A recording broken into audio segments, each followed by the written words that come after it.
आपके जीवन को कौन बदलता है, कर्म या धर्म? दोस्तों, हर इंसान के लिए कर्म और धर्म दोनों ही जरूरी बताए गए हैं, क्योंकि कर्मों से व्यक्ति के अस्तित्व का पता चलता है और धर्म से ये पता चलता है कि वो इंसान अपने ईश्वर के प्रति कितना समर्पित है। ऐसे में कुछ लोगों को ये समझ नहीं आता कि हमारे जीवन को धर्म बदलता है या कर्म।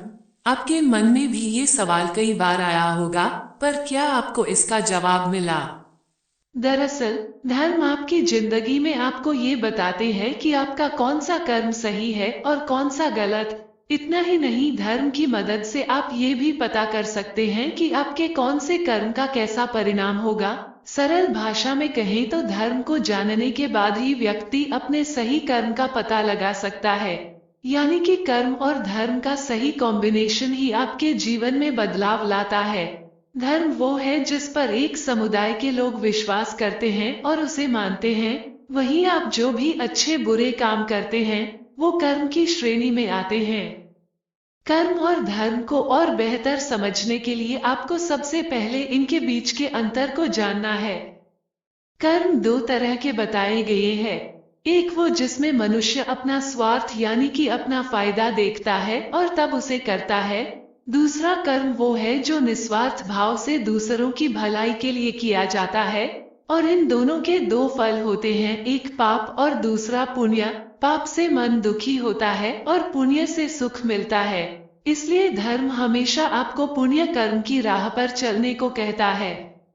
गीता में श्री कृष्ण कहते हैं, निष्काम कर्म की अपेक्षा सकाम कर्म बहुत छोटे होते हैं। इसलिए मनुष्य को फल की चिंता किए बिना सिर्फ अपने कर्म पर ध्यान देना चाहिए, क्योंकि कर्म किए बिना संसार में कोई नहीं रह सकता और हमारी प्रकृति किसी न किसी बहाने से यहाँ रहने वाले हर प्राणी से काम करवा ही लेती है।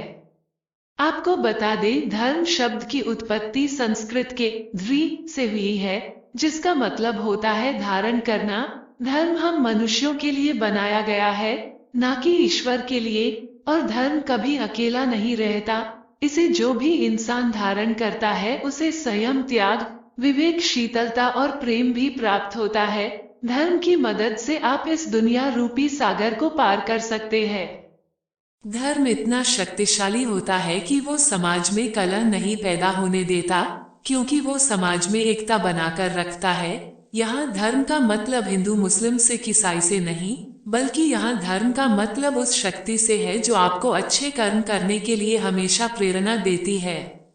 इसलिए हमें धर्म और कर्म दोनों को अच्छे से समझकर फिर कोई निर्णय लेना चाहिए, क्योंकि गलत कर्म व्यक्ति के भविष्य को बर्बाद कर देते हैं। इसीलिए हमारा सबसे पहले और जरूरी कर्म यही है कि हम अपने अंदर की कमियों को ढूंढें और उसे दूर करें। यहाँ कर्म का आपके भाग्य से कोई लेना देना नहीं होता है, क्योंकि हम जैसे कर्म करते हैं वैसा फल हमें मिलता है।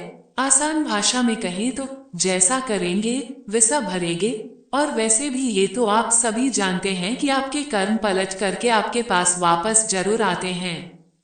वही भगवान श्री कृष्ण भी यही कहते हैं, इंसान का अधिकार सिर्फ उसके कर्मों पर है, न कि उसके फल पर।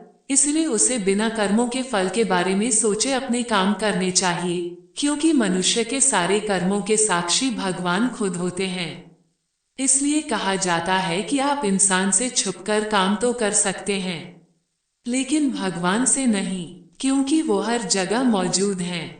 कहते हैं संसार में कुल 84 लाख योनियां हैं, जिसमें से मनुष्य का जन्म हमें केवल एक बार मिलता है। और इसी योनि में किए गए कर्मों के आधार पर हमारा अगली योनि तय की जाती है। इसलिए कहा गया है, मनुष्य योनि में जितना हो सके उतना अच्छे कर्म करें, क्योंकि हमारे पास सिर्फ इसी योनि में ये क्षमता होती है कि हम ये समझ सके कि कौन सा कर्म अच्छा है और कौन सा खराब। इसलिए ऐसा कोई भी कर्म न करें जिसकी आपको भविष्य में भारी कीमत चुकानी पड़े। सरल भाषा में कहें तो धर्म व्यक्ति को गलत मार्ग पर चलने से रोकता है और इंसान के अच्छे कर्म उसे मोक्ष प्राप्त करने में उसकी मदद करते हैं। इसलिए धर्म और कर्म का रिश्ता वैसा ही जैसा शरीर और आत्मा का।